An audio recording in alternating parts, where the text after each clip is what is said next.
Icon Radio.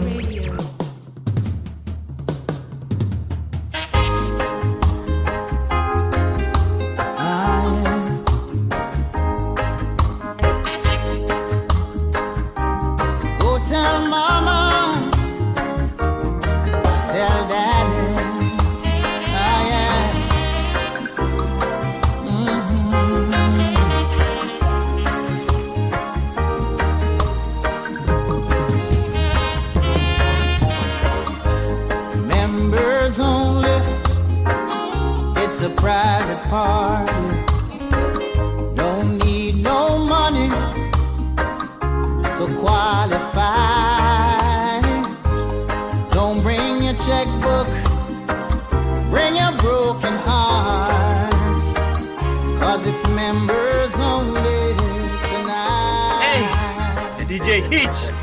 Thank you very much. That was Dwayne Stevenson and the song is Members Only. Members Only. Hey, reggae. Reggae. Ndo kameanza sasa hii. Ndio kameanza. Tunataka kadundwe sasa. Na mwezi ni mpya. Mwezi ni mpya. It's a new month. Hey. November. Inakaribia ile siku mpenda. Wacha Christmas. Ngoja kwanza hii. Ngoja kwanza. Najua unaongelelea hiyo Christmas kwa sababu wewe ni Muluya. Unajua Waluya are allergic to only one thing. Chakula kidogo. Alafu pia usahau ni birthday yangu. Nafikiri mbona hiyo tu Christmas. Hey, mimi kwanza kitu ya kwanza I will miss the month of October. Hii October it had so many gifts. Gifts that kept on giving. Unasikia? And they are still giving. Hii October ilikuwa na 2 holidays. Utamaduni na mashujaa. After hapo it was not haikuishia hapo. Bado liko na gift nyingine. Nakwambia Manchester United walinyamazishwa. Alafu November imeanza design nyingine. November ilianza design nyingine ya kiajabu sana. Juzi tu ilikuwa Diwali. Kwani Wahindi hawezi tupa holiday? And you want something going around that ni holiday in November. Ilikuwa holiday ya kwanza ya November. Diwali. Ilikuwa katikati ya wiki hapo. Lakini hatukuona kitu yote imefanyika. So tuta move on tu bila pressure. Mimi nakwambia unajua bado kafil tolewe Oktoba. Ndio hiyo sasa. Aki Oktoba wewe. We shall miss you. Bali piga rewind manze tumeingia month of November. No holiday. Nakwambia katikati ya wiki ilikuwa Diwali, tulikuwa nafikiri itakuwa national holiday. Lakini wapi? Na si hiyo ni tribal shako integrated kwa Kenya. Ndio nashindwa kulienda. Just before the 2017 elections. Tuta appeal next year Diwali kwa public holiday. We have to appeal. I hope serikali inatusikiza. Welcome everyone. Karibuni sana. This is the Sports and Reggae Show and this is your number 1 entertainment plug, Icon Radio. Nakwambia. Hey, tuko hapa tumetulia tu. Mwezi mpya. We're just chilling. Hatuna maneno. Tunasikiza reggae safi. Tunaongea mambo yanatuhusu sisi wana sporty. Na warasta. For the viewers out there, this is the Sports and Reggae Show and this is Icon Radio. You can join us in the conversation pale kwenye Twitter at Icon Radio KE. #wasisahau mzee. #Sports and Reggae. Sports and Reggae. Hakuna show kama hii Kenya, Africa. Hata Jamaica. Na huko ndo reggae imeanzia. Na huko ndio reggae imeanzia. Pale kwenye Instagram at Icon Radio KE. In Facebook at Icon Radio KE. Kadundwe sasa manze. Kasonge. Lakini tunaanza hii story on a very sad note. Kuna mchezaji footballer mwenzetu bana. Aitwa Wisdom Naya. Story sad sana. Wisdom Naya alikuwa diagnosed with cancer beginning of the year. And no, actually it was last year when it was noticed during the COVID pandemic when he was training alone. That's when it was noticed. Akona sarcoma, cancer ito sarcoma.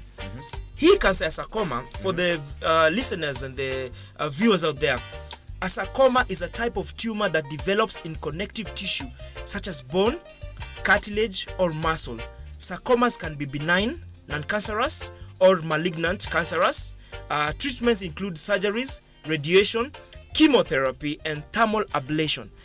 Na huyu Naya amepata 16 surgeries bana.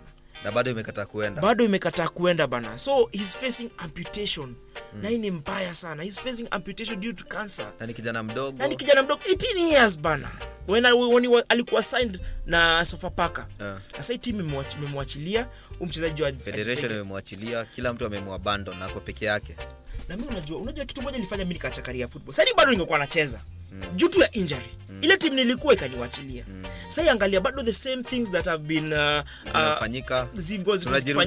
Tunajirudia tu bado, Na ni sad, inafaa story inafaishe. Kwa sababu ukiangalia kijana kama huyo, yes, alikuwa na promise a lot. Alikuwa na potential, alikuwa na head mahali.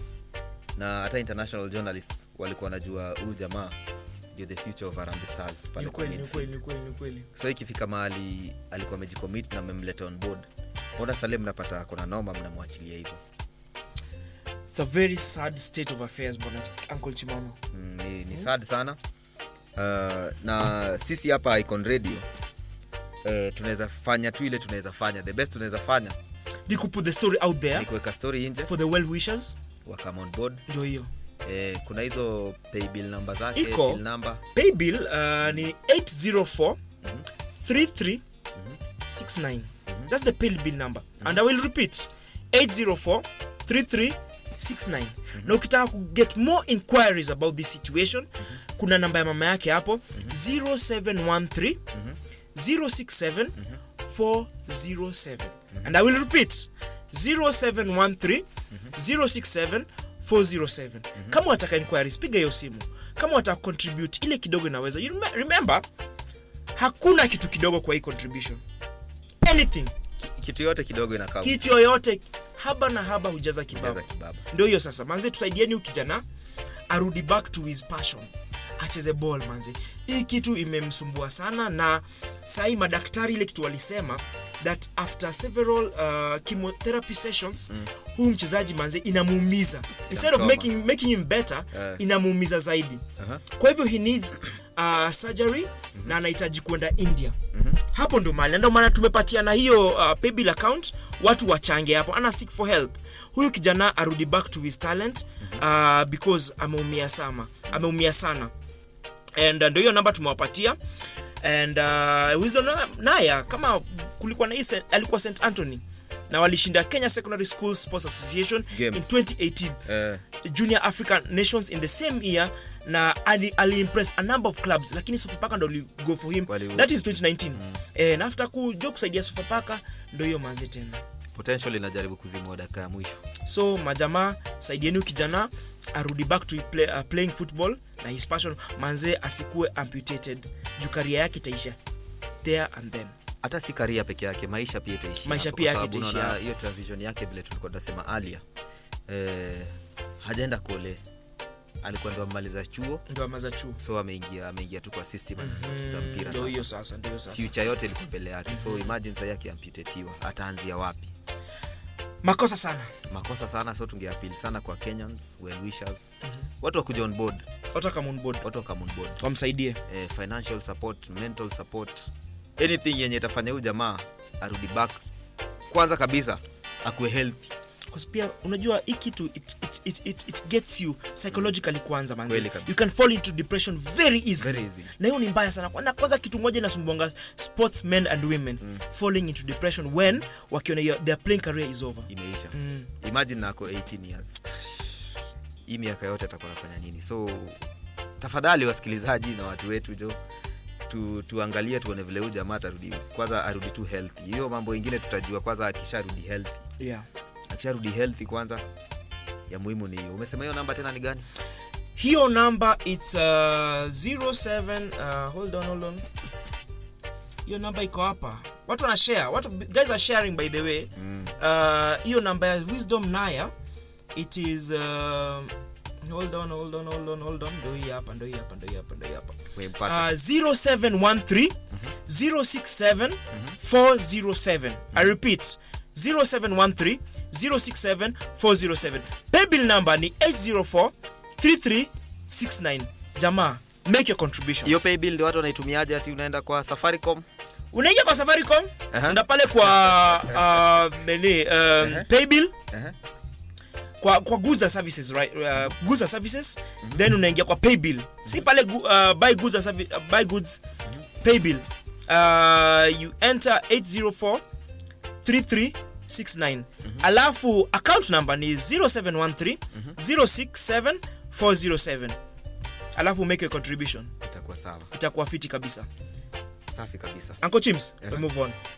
Hii wiki manze kuna mse amekuwa under pressure mbaya sana. Hey, Football Federation President Nick Mwendwa, he's been under immense pressure. Na DCI na DPP sahi wana investigate, na pia kulikuwa na a committee that was formed ku investigate na ku audit hii federation. Lakini bado story jeshi hapo. Kwa hii dunia kila kitu zunguka. Kila kitu zunguka ndio maana world inakuwa circle. Ndio hiyo sasa. Ma senators wali come on board. So same time yake akuwa under pressure. The other time ilikuwa wachezaji ndio walikuwa under pressure. Kweli. Ballers clubs kwa sababu ilikuwa time yao ya kusosi. Very true. Kuna vitu zilifaa kwa in place, hazikuwa in place. So pressure ilikuwa mahali tofauti. Very true. So sasa accountability sasa inademandiwa. Mimi siwezi sema ni pressure. Naweza sema tu ni accountability. Tuonyeshe nini umekuwa unafanya. Kwa hivyo unaunga mkono what the CES wa sports Honorable Amina akisema that akifomia committee wa audit federation. Ndio. Inafaa kuauditiwa sana kwa sababu vitu tumekuwa tunaona ni unfortunate sana. Na hazifurahishi. Yes. Hazifurahishi kabisa. Okay. Ni kweli, but hii wiki kukakuwa sasa na sijui naweza sema ni revenge ama backlash ama pande gani? Nivute nikuvute. Senator akatoka pia na statement pia yao. Na Honorable Sakaja, Senator wa Nairobi, na Honorable Mutula Kilonzo pia Senator wakajitokeza na wakasema they read malice in this vile CS wa sports amesema FKF iko investigated. So walisema wame read malice and nadhani the second part of the roundup, sports roundup, tuingilio story. Sawa. Kweli kabisa. Tusikize reggae 1 2 3 hivi. Tukunywe maji sponsor reggae. Nataka tusafishe koo kidogo. Lakini mlikumbusha next time nikuja na dread zangu. Nilisikia ni mrefu kuliko dread. Mimi ni mrefu kushinda nywele zangu.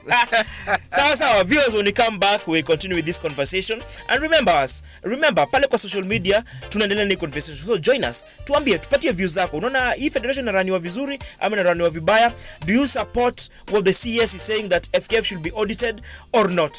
Kwa hivyo join us in the conversation, tushawapatia social media handles zetu zote, so join us when we come back. Aika Radio. Hey, Uncle Chims. Hii conversation ilikuwa imenoa nanga kabla tupelekwe Jamaica. Nakwambia mimi reggae kwanza imenibamba mbaya sana, nimejichocha niaje. Umejichocha niaje? Nimejichocha mbaya. Reggae lakini inakuwa tamu. Unasikia inaingia mpaka kwa spinal cord. Ndio hiyo. Kitu moja tu inashinda utamu wa reggae. Nini? Sitasema leo. Utasema leo? Najua nini unaongelea. Najua nini. It's supposed to be legalized. Usimsijaribu kuniquote anywhere. It's bado iko under deliberations. Actually mwenye alianzishanga hiyo kitu ni Honorable the late Akoth wa pale Kibra. Alikuwa amesema kitu iko legalized. But anyway, that's a story for another day. Mimi niko naongelea kuku. Ni sawa. Chicken stew. So kulikuwa na backlash from Honorable CS of Sports Amina. Kulikuwa na backlash from the Senate. Walikuwa wanasema they read malice in a statement, and that on his Twitter page actually Honorables Johnson Sakaja ali clarify the Senate stand on Football Kenya Federation audit authorized by the Ministry of Sports. Na akasema hii story haifai kukuwa only federation ya FKF ya football peke yake. Alikuwa anasema all federations receiving money from the government must be audited. There's no escaping that. If any individual is found culpable of any theft or wrongdoing, the law must follow, including prosecution or a normalization committee. No one is scared. However, before the evidence is put forward, I will not support a lynch mob or preempt the results of the audit. He further said that the law must be followed. We will listen to all parties objectively and in the ultimate interest of the people. Na conclude. Na pia Makueni Senator Mutula Kilonzo Jr.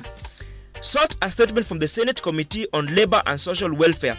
Hapo ndo mali Honorable Johnson Sikaja, Senator of Nairobi, he's the chairman of the Labor and Social Welfare Committee in the Senate. Anakasema in his submission, state reasons why Football Kenya, a statutory body under the law, was not issued with a notice of inspection, citing nature of the inspection, the documents required, material or evidence relied upon the CS in making the decision. Nandi Senator Honorable Samson Cherargei asked CS Amina and senior sports ministry officials to resign for presiding over what he called as mega corruption. Na akaambia Madam Speaker, ile sports fund, one of the items they have allocated is 31 million for woodball. Oh, ushaisikia woodball? Woodball ni game gani? Alisema ni mchezo wa mbao. Mimi sijaisikia woodball. Akasema yet there are several stadiums. Unakumbuka? In 9 months time. We will have ndo hiyo. Stadium in Water will be finished. Stadium in Cherangan will be finished. Kamarin. Yet there are several stadiums that have gobbled millions of money, yet they do not even meet international FIFA standards. Actually, watu wa FIFA walikuwa hapa Kenya the other day na wakaban Kasarani na Nyayo Stadium. Mimi tangu nikuwa mdogo, mimi nimekuwa nikijua City Stadium, Kasarani Stadium na Nyayo Stadium as the best football stadiums in Kenya, or sports stadiums. Unajua kwanza hiyo ban, hiyo story hiyo ban inafanya pia mimi na doubt FIFA. What do you mean? Kwa sababu just the other day tumekuwa na championships za athletics, World Under 20. World Under 20, alafu zaidi hapo bado tukakuwa na hii nyingine hii yenye Omanyala ali break record. The Kipkeino Continental Meet. Na watu wote. Sifikiri walikuwa wajinga wakikubali hizo sports zichezwe hapo. Zifanyike hapo. Ama sijui standards za FIFA ziko out of this world kwa level gani. Ndio wakuja watu waambie ni aje, hao watu wengine wote walikubali stadium inaweza kuhold global championships. Lakini sasa FIFA wanakuja kutuambia story tofauti. But hiyo ni story ya siku nyingine. I think some of the reasons zenye zilikuwa main ilikuwa ni playing surface. Unajua football Kenya like a playing surface ya football lazima ikuwe even. Maybe kulikuwa na bumps mingi sana na pia maybe drainage. Another thing ni floodlights. Kwa sababu unajua CAF ama FIFA wana scheduling some matches wa qualifiers zo kwa usiku. So Kenya haina capability ya kucheza games under floodlights.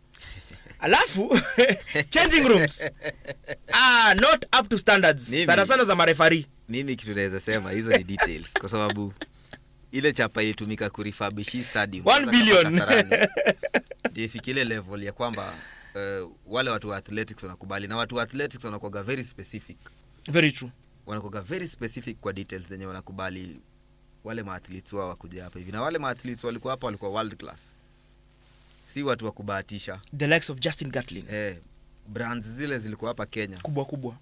So FIFA sijui ni criteria gani wanatumia kwa sababu sijai kuwa FIFA mimi. Ama sijui nini au taka ndio waone kitu hiko. Lakini si nimekutajia. But playing surface, floodlight, distraction ama kuna kitu wanajaribu kufanya yenye tuelewi. But hiyo ni story ya siku nyingine. So hapo kwa stadiums being banned, hapo ndo Malisai Senate imeshika the CS Honorable Amina. Hapo ndo mali wamemshikia, wanashangaa the sports fund imekuwa ikitumika kwa universal healthcare ya Kenya. Wanashangaa ini sports fund inashikanaje na universal healthcare. So how come money ilikuwa inakuwa transferred? So hapo ndo mali wamecounter the CS. Senate kwanza waache mchezo. Senate mimi naweza sema wako na mchezo. Mchezo gani? Hii time yote walikuwa na time ya kuaddress hizi vitu zote. Atu address hizo sports fund, atu address sports zingine. Tunaongea juu ya football. To address football, tuache kudivert attention ya Kenyans from the fact that football imekuwa mismanaged na ni kitu inaonekana live. But mimi ile kitu Senate wanaangazia the situation ya sports federation, not only FKF, other sports federation. Like which one? Si hizo zingine zote. Gani hizo? Ukiangalia like kulikuwa na shida ya AK Athletics Kenya that kulikuwa na misappropriation of funds when walikuwa wameenda Olympics Tokyo. True. But ukiangalia kama overall body ya federations supported by Kenya Rugby Union. Waliissue statement walikuwa na support CS. Yes, they did. For e-process yenye nafanya. Na walikuwa wameopen doors zao ya kwamba serikali ikuje waangalie pia hao. Kwa sababu wali realize pia Senate inaanza kucheza politics na historia ya football. Football tunaenjoywa sana. Kuna mchezo mingi sana zinaendelea zenye hazi make sense. Na it's high time watu wakuwe accountable for their actions. Uncle Chims, me I support you. Pia mimi nataka kukuwe na audit kwa Football Kenya Federation, but isisimamie hapo. All other federations ndio isikae ni kama kuna ka witch hunt hapa inaenda pale federation. All the other federations pia they are supposed to be held accountable. Haikai kama witch hunt kwa sababu lazima kila kitu ianzie mahali. Lazima ianzie mahali. Kama imeanzia kwako usione ni kama unafuata.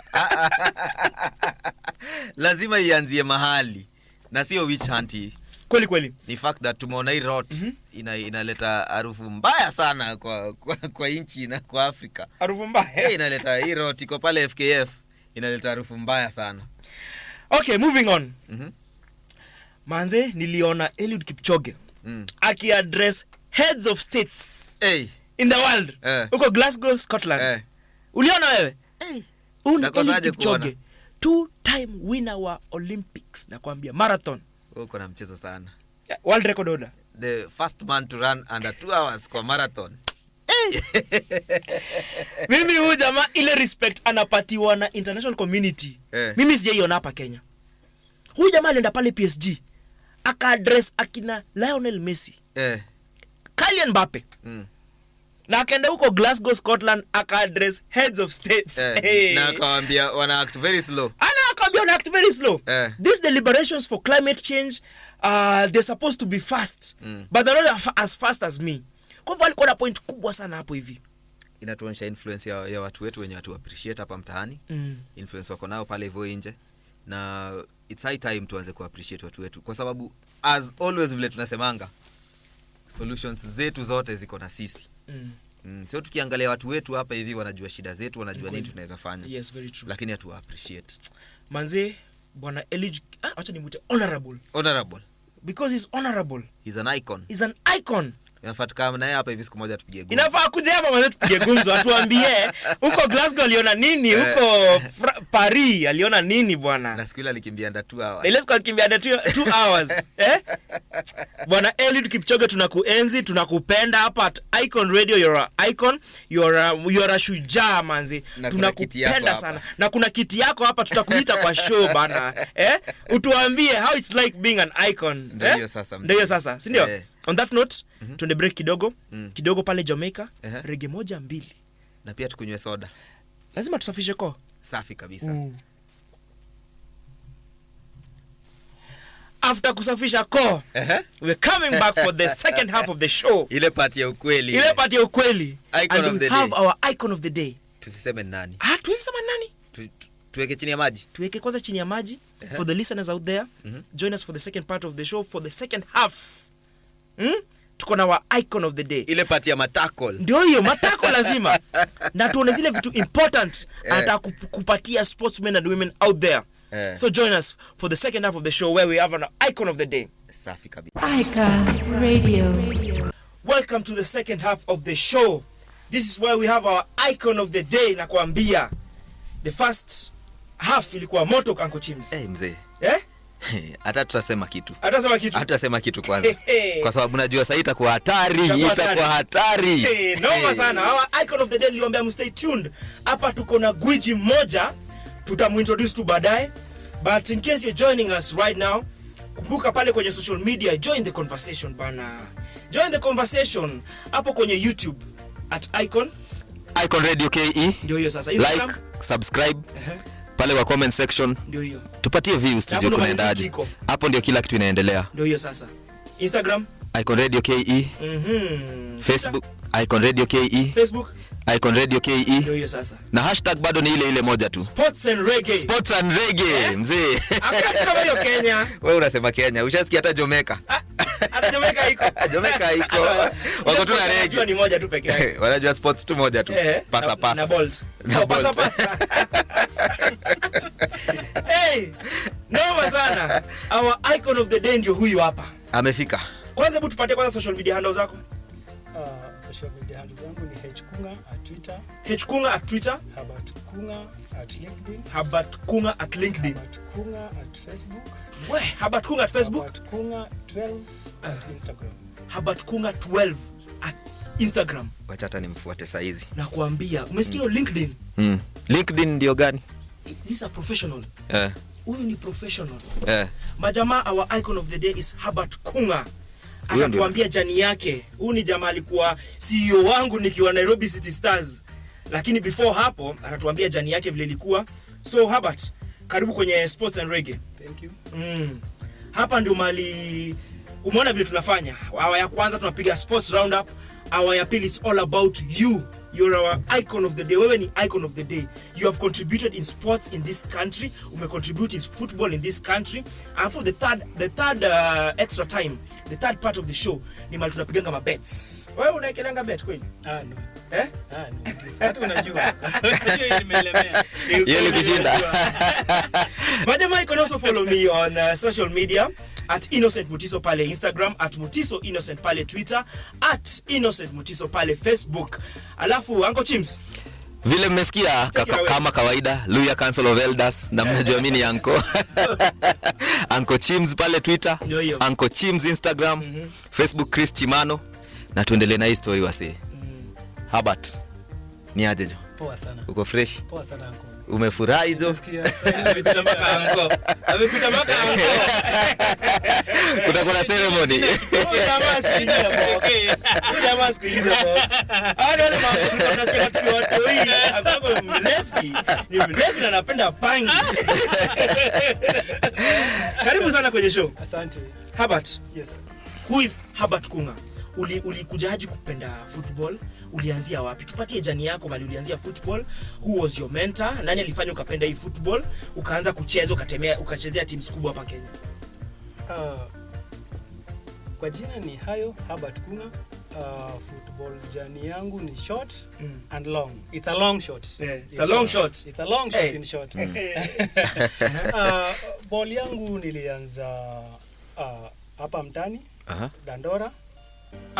Wewe mtu hadi? Nimegrow ama cosmopolitan guy, Dandora and Kisumu. Yeah. So mtu aliyeka nipende ball sana ni my father. My dad used to be a very very ardent fan of Arsenal.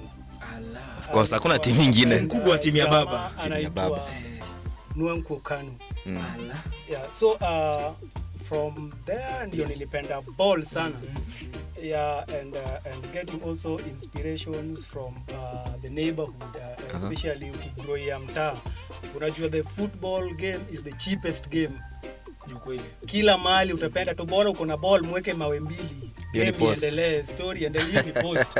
Bora mko na mpira. So hapo ndio nika grow ya kiball. Nikaenda huko Kisumu, kuna team inaitwa Homeboys. Coach wangu alikuwa Steven Ochiel. Ochiel mmoja scout huyu, scout wa Gor Mahia. Mmoja ndiye alikuwa coach wangu. Ameni coach. Yes, huo mmoja.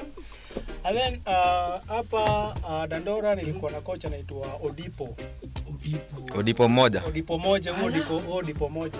So Odipo moja alituweka kwa timu inaitwa Pensacola. Umenikumbusha mbali jo mzee. Pensacola. Unajua tumekula Huruma. So Huruma, timu za Huruma na timu za Dandora zilikuwa rivals. Yes. Rivals mbaya sana. So hapo Pensacola ndio nikapiga under 12. After under 12 nikaendea area za Lakisama. Lakisama huyo coach sikumbuki jina lake, but nikamchezea hapo Lakisama kidogo. Nikaenda Baba kuna coach anaitwa Soch. Baba dogo sasa hapo. Baba dogo sasa na club inaitwa Club the Angels. Club the Angels. Yes. So hapo ndio tukapiga maisa tena bado tu. Maisa. Maisa tu. Wewe ni product ya Bob Mundo. Hiyo system ya Bob Mundo. System ya maisa manze imesaidia watu wengi sana wa Islando. Hiyo saidia Madhare, Huruma, Dandora, Umoja, Baba Dogo imesaidia sana by the way. Mimi nacheza game mingi sana nini za maisa, Dandora na huko Baba Dogo. Yes. So hapo ndo tukapiga over 16. So unajua rivalry iko Kasabuni kuna team, Coach kuna team, Dandora kuna team, Kariobangi kuna team hapo Bango. Na ni watu wanajua ball. Watu wa deadly. Kawaida Islands hakuna mtu ajui ball. The hub of talent. Ndio sasa. Sisi nasikia wakisema sijui Mboka ndio talent iko. Lakini Islando ndio talent imetoka ya football. I hope akina Kiare Mbugwa na hope unanisikia bana. Mboka mpaka siku gani? Talent inatoka hapa Islands, Madhare, Dandora, Huruma na Baba Dogo. Hapo ndio nikanacha my football prowess. Kacheza hapo from over 16. Under 16 tukaenda over 16 and I don't know if the team still exists hata kama alivunjwa. I don't even the search is still there. Yeah, so from hapo back to Kisumu and then later on back again to Nairobi. So from hapo ndio nikaanza kujuggle college. And then nikiwa college nikifanya ma CPA. Nikapatana na nikaenda trials Posta Rangers. Okay. Yes, after the disgruntled Rangers. Vile nilionga kutoka from Posta ya kuja Rangers akachukua sasa Rangers pekee. Mzee Uncle Sam Nyamwea. Uncle Sam Nyamwea. Maanko mnajuana? Of course. Sasa hapo kwenda nikaregistiwa kama mchezaji. Ongeri akanieka treasurer wa club. Treasurer wa club ni mchezaji.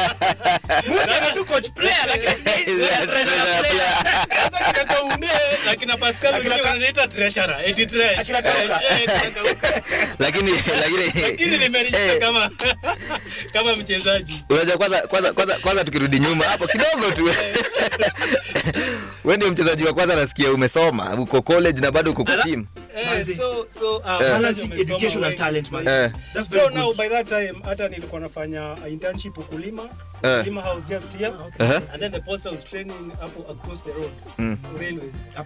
Yeah, so now the president after training used to cross over to the office for us to do some analysis and calculations based on the expenses and the expenditure of the club. Yeah, so from there I said, hey, this accounting job inanieka sana because my bosses were always on my neck. Wale ni try all through and with sports unajua ni maluku peke yake hakuna mambo mengi. So with all thing hakuna story ya maluku. Ni ukweli hakuna story ya maluku. You need to be groomed up. Pige suti hapo hivi. Watu wako serious. Exactly. Yeah, so from hapo and then that was around 2010. Yeah, so hapo 2010 nilienda ile time nani David Uma alikuwa coach. Exactly. Ile time mkifunga Gor Mahia 3-0 hapa Nyayo Stadium. Yes, the first match. Yes. Yeah, so from hapo nikaenda trials Gor. Timu kubwa. Timu ya baba. Ndio hiyo. Timu kubwa serikali. Yes. Kogali. That time now umesikia? Ulikuwa FC Leopards huyu. Trials zake zilikuwa zinafanywa mostly players were being imported from the South Nyanza. Okay. Yes. So kwenda pale tulibaki wachezaji. The trials ilikuwa pale Moi Airbase. Tulibaki wachezaji very few and the names that I can remember tulibaki one was Roy Okal. Another one was this player is called Mariga. And Roy Okal ule sahi ako nini? Ako timu gani sahi? Sofapaka. Ako Sofapaka sahi. Yes. So and then also some Ugandan. So those three spaces plus me nilikuwa nacheza midfield by then. Attacking midfield. Alikuwa nani? Ivan Anguyo? No, not Anguyo. Not Anguyo. Alikuwa Bob and somebody. Yeah. So I juggled between defensive midfield and attacking midfield. Okay. Yeah, and then the guy was in Egypt. Yeah, so later on there are also people who are prompting me to play football, the likes of Deo Diambo, former footballer.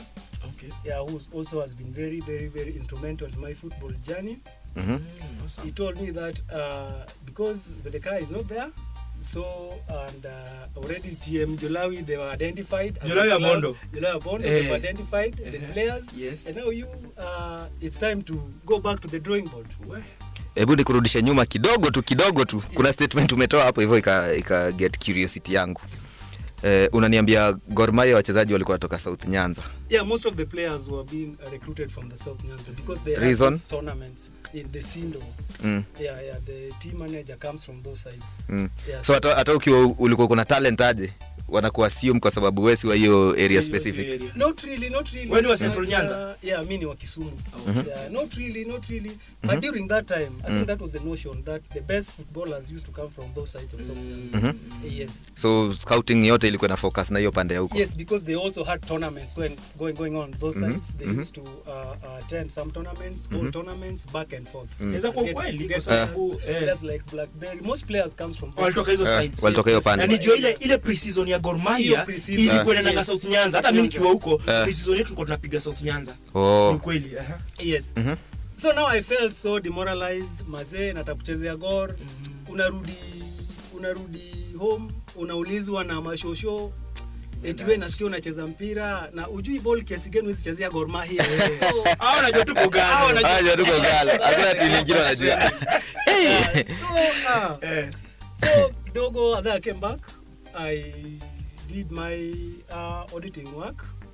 And then later on in 2011, so I went to trials at City Stars. Okay. Yeah. 2012. Nairobi City Stars. Na alikuwa coach time? Ni matano? No, kuna coach alikuwa anaitwa Baiwada. Yes, a Gambian. Ule Gambian. Nimemkumbuka. So the trials had attracted so many people, and the first was at City Stadium. Guys were so many. Kila mtu alikuja. Hiyo ni ile time City Stars ilikuwa transition from World Hope to Nairobi City Stars. No, that was after. That was already done now. It was the transition was already done. So na wale watu wa States. Wale majamaa walikuwa wametoka US. Yes. So it was Nairobi City Stars. Okay. Now, under the patronage of Jabuya, the chairman. Yeah. Okay. So guys were so many. You've been given 15 minutes. Would you if prove? you can't prove yourself, boss, don't come back here again. Don't come back here again. I proved myself. They were looking for around 10-11 players. Yes, and you see now players like Wise went to Sony and then they came back again, and now those guys were not subjected to trials. Dennis Waisokoth. He was there. Au wana walk into the club. Yeah, so I managed. The team was trimmed from around 600 to 11 players. So I was amongst the 11 chosen. So unamaanisha hao walikuwa ni footballers hawana team yoyote watu 600. Guys were so many. I think the number was even more than that. Because the trials were done in 3 days. But still the number were not subsiding. Watu wanaendelea tu wakikuja tu. Ini FKF Premier League team inaitisha trials. Wachezaji 600 wanaikuja. By then it was KPL. Then ilikuwa KPL. Exactly. Yes. Exactly. Yeah. So from hapo team moved again to Ngong. You know where City Stars normally do their pre-season. Pale Vepa. Hapo na guys matano alinitoa jasho. Akalitoa kitambi. I remember. Nilitoa kitambi nakwambia in 1 week. The Lion himself, Coach Robert Matano.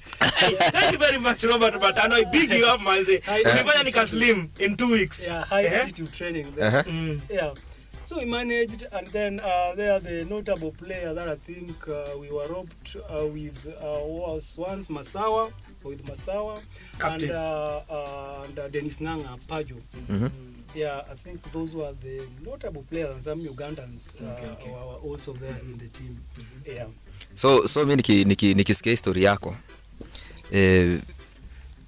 Gor Mahia haiku work out. No.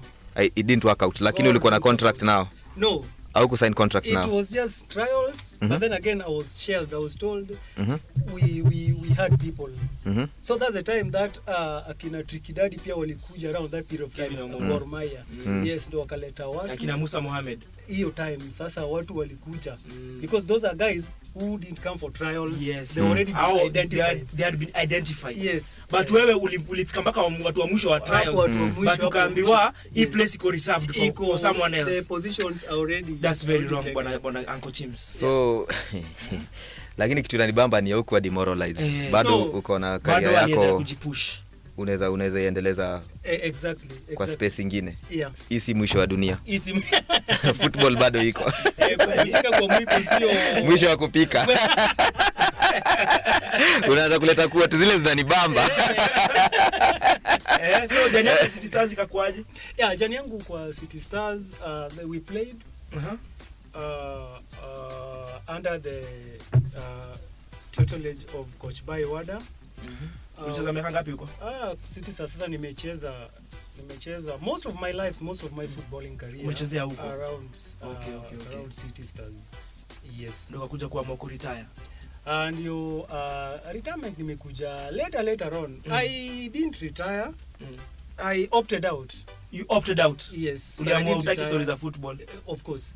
Za kucheza yani? Of course za kuplay. Professionally. On that note, DJ Hitch. Yeah. Tupeleke Jamaica kidogo. Icon Radio. Karibuni sana fans wa sports and reggae. Hey. Nakwambia kama wewe ni fan wa Chelsea na uko juu ya nduve tunakubig up. Kama wewe ni fan wa Manchester United unajua timu yenu ni timu ya ofisi, wewe unajua kwanza ni mtu wa Manchester wewe Herbert. No, mimi ni Arsenal. Timu kubwa timu ya baba. Ndio sasa. Pokea baraka za Anko. Unajua Anko ndo anabariki watu. Wewe ni fan wa Arsenal. Unajua wewe ni husband material kama sisi. Mimi Herbert na Chris Chimano kama wewe ni demo unajua ni wife material. Kama wewe ni fan wa Arsenal lazima kuwe wife material. Tumezoea kuvumilia uchungu. Heartbreak. Tumezoea kuvumilia. Na kama ni fan wa Ingwe, na mnajua umepiga tu win moja tu kwa hii season. Mutiso. Tusiongee siasa. Inasemekana wewe kuwa bibi uvumilie kama bibi ya mlevi. Bibi ya mlevi. Na kama wewe ni bibi jua kuvumilia kama bibi ya mlevi. Tusiongee siasa, tusianze siasa. Naona hii show ni ya sports and reggae, sio a political show. Watu wa Gor Mahia kama unajua ni mtu wa Gor Mahia, husband of all teams here in Kenya. Chortimbe. Togalo. Yaoneo. Chimano nakumbuka kitabu Gor Mahia wakiona game. Ni derby. Tukiwa huko Urushi, maduka zote zilikuwa zinafungwa. By the way. Wale watoto wanaanzisha maandamano ilikuwa inaanzia huko Korokocho.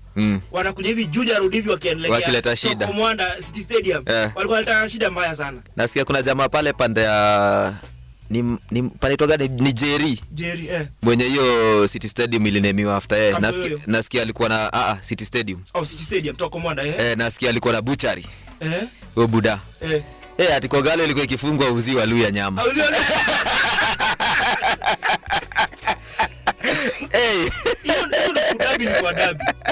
alikuwa anafukuza watu hata kama unachamaa tokeni kwa endeni mtafute mahali mnanunua nyama Nelikia Michael amoko Dagoretti ndio hiyo sasa unajua nasianga meeting point yenu ni hizo sides huko Kawangware Kangemi Kongo kwa Kibira. Tumesema tusiongee siasa kwa show ni sports and reggae. Sawa. Hapa tukunga. You're our icon of the day. Na tunakuenzi, tunakupenda, tumefurahia sana you've managed to grace our show. Hii ndio sports and reggae and here we are at Icon Radio. Na waambia, Kwa hivyo nataka tuambie transition yako from footballing career kuingia kwa management. Vile ulitoka City Stars, what happened to you next? Vile uliacha kucheza ball City Stars, si kutoka City Stars. Yes. Vile uliacha kuchezea ball City Stars. Mutiso vile niliacha kucheza ball City Stars professionally. Yes. City Stars lakini tunaweza ita kweli ball ya Kenya professional. No. Ni semi professional. No. It's semi amateur. Semi amateur. Yes. Hata si amateur. No, because ukiangalia according to football administration na the FIFA,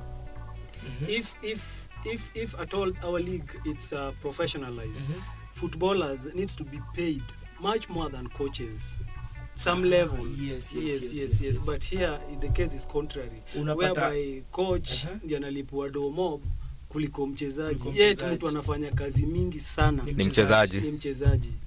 Yeah, so we are not being appreciated in our league. That's a very sad state of affairs, man. Exactly.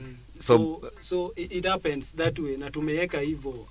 I don't know cases. I've not done case study across the Africa, but I only know about Kenya. Yes. So that's what really affects our league, because you can see as a player you train 6 days in a week. And probably you go without salary, and this coach here at times he pockets his money and still tells you to come for training. So it's very sad state of affairs. But don't expect to perform your weekend. Exactly, because nobody trains the entire week to be defeated as a weekend. Yeah, true. Yes. True. So Mr. Herbert. Yes. Mimi napata hiyo ni moja baadhi ya zile frustrations zilikupata ukicheza ball. Kinda, yes. Hizo ni baadhi ya zile frustrations, mishahara na noma gani zingine mlikuwa mnapitia? Apart from that, especially I can talk about the team that I used to be at City Stars. Salary ilikuwa ngumu kidogo. But tulikuwa tunapata we used to call it 3 million or 5 million, 3,000, 5 million your pocket after game or 10 million. Yeah, but it was a club, a very freestyle club. Very freestyle club. You can perform and you can train well and perform at the same time. If you best suit to play over the weekend, you'll be fielded. Yes, but some of the challenges ball ziko within ziko mingi sana. So at City Stars because at some point I clashed with the management. That's some of the frustration why people also quit football. And then there's a coach called Tim Bright. He called me. Alikuwa technical director wa ligi ndogo. Akaniita nikachezea ligi ndogo kidogo. Ligi ndogo same problems at City Stars zikanifuata huko zikaniandama. Under Amimo. Hakuna pesa. Hakuna pesa. Bwana tunajifichia wapi? Yes, hakuna pesa. Kutoka hapo ilikuwa kwa loan, nikarudi tena City Stars. So from City Stars now around 2016 kulikuwa na KPL under 20. Nakumbuka. Yes, sponsored by Supersport and Sportpesa. Wanakwenda UK, Germany, Spain, no, not that one. Just the local league. Tournament. They organized ile KPL under 20 KPL under 20. Yes. Ile Madaroli shinda. Yes. Ni Muhoroni. Yes, hizo. Hiyo stock. Lazima tuongelee hiyo story. Muhoroni shinda wakishindanga hiyo Adagala. Lord Adagala. So hapo ndio the club chairman Jabu, I think alita senior players of the club akauliza hii team mnaona nani anaweza run as the administrator. So one Wise, because Wise we never got along while playing. All through tuko tunasikizana na Wise kabisa. So that day Wise proposed me, and Wise said I'm the best person suited, depending with my knowledge, the history knowledge and the financial knowledge that I do have. So nikapewa team, tukarecruit na nikaandika budget. But then budget was also kama nani? Sorry, me kama administrator now. Kama administrator. Yes. Manager wa team. Okay. Now we used not to have a team manager because City Stars haina structures mingi. Yeah. So ilikuwa Wise and myself and the physio person. Watatu hivyo mna run club. Watatu hivyo, so tulikuwa tuna run this under 20. Physio mmoja mwenye nilikuwa pia nikiwa hapa alikuwa. No. Oh, there was another one. Okay. Yes. Yeah, so tukaranapo professionally vizuri, pesa ile kidogo, because budget I don't want to say about the figures, I know them, but pesa ilikuwa tukipewa, we first make sure that we buy these players boots. Yes, Okay, everybody yes, we used to take them to Gikomba kwa Wilo, kila mtu achague kiatu. Awilo ule mmoja. Huyo mmoja. Awilo is very famous among footballers. Yani unataka kuniambia senior team inacheza ligi, yes. kuna under 20 hapa hivi. Kuna tournament ya under 20. Yes. Alafu bado club iko na hiyo shida ya basics kama boots. Hawa ni sasa mnaanza kugroom. Yes, tumeanza kugroom sasa kutengeza junior team. So hapa ndio sasa this one can have one whole show talking about this under 20 because this is where I had very good players who are still playing. Yes, one of them I can tell you is very talented, Oliver Maloba from that under 20. Tumemtoa kwa mtaa. Oliver Maloba anajua ball. Moja kuna Steven anaitwa Fadela Okola is now the center back, the very good center back at Sofapaka as we speak. Maloba sasa alirudi City Stars. Yes. Alikuwa Bomaya, Kenataska, sasa City Stars. Yeah, another one is Marvin Abuire wa FC Leopards. Marvin Mondi. Yes. Au Marvin Abuire au tulikuwa nao walikuwa kwa timu yako hiyo. Timu yangu hiyo. Kwa umekuza. Kwa kuna talent Kenya. There's Van Persie. History hakuna talent Kenya, talent iko. There's Van Persie, huyu ako Mathare. Yeah, so I had so many players. Now I'm telling you, this is a topic that we cannot discuss in one show. Kwa hivyo unasema huyo jamaa alisema kwa hiyo watu name names, lakini huyo jamaa alisema hakuna talent. Yeye ndo akona kasoro mahali. I think he has a problem somewhere. Yes, because talent iko Kenya, and if at all this talent can be harnessed at a very early stages to reach its full potential. And to attain the objective, the purported and the purpose objective, we really can. Mambo inakuwa fiti. Uncle Chims, I think the problem is we do have talent here in Kenya, but vile tu Herbert amesema, it's not being harnessed. I reach its full potential. Ni watu wa ofisi. Obviously, the incumbent ndo hawafanyi kazi yao vile nafaa. Hivyo inaanzia street kwa clubs zetu. Our club administrators. Unapata clubs zingine hata hazina ofisi bana. Sasa hii kuna teams zingine hata hazina hiyo under 20. Sikuna ilikuwa perception nzuri sana. Kuko na under 20 yenyewe inakuwa feeder team for the senior team. But sasa you can count the number of teams that have under 20 team players, right? Ni kweli Albert. True. Endelea. So we nurtured, these players are there and they're still playing. I have all this stuff, the whole photos. I have a data bank of all these players. And we still keep in touch. Some I even call later on while now I was now managing the senior team. When you are CEO of City Stars. Exactly. Hebu turudishe nyuma kidogo, umetupoteza kidogo. Yes. For how long did you manage? This one was a tournament. It was a tournament. This one was a tournament. Tournament it's short term. When kama juu kitu happening Chimano, the under 20 na kongani league. Ina go concurrently na the senior league. Exactly. But sasa hapa Kenya under 20 ilikuwa ni tona. Okay. Exactly. And then this under 20 we used to do it. It used to happen during school holidays because some of these boys were new students. Yeah, so we used to do it in April, August and December. So for this period it ran for how long? No, just a year. A year? Yeah, it was just a year during 2016. And how did you perform as a team? We performed extremely well. We performed extremely well, and though we didn't emerge the victors, but we were somewhere. We were somewhere in top 4, top 5 there. Wise used to do a very good job. Junior team. Okay. So vile mimi nafikiria kuna story mlikuwa mmegusia hapa na Mutiso. Yes, gani? CEO senior team. Oh yeah. Now after that okay. Acha nikukatize kidogo tu. Nataka tuende madukani kiasi. Tutafute sweet. Kirudi. Ndio bwana icon of the day. Bwana Herbert Konga. CEO. Bwana CEO. Mimi tag tu inamshinda tu ni anko.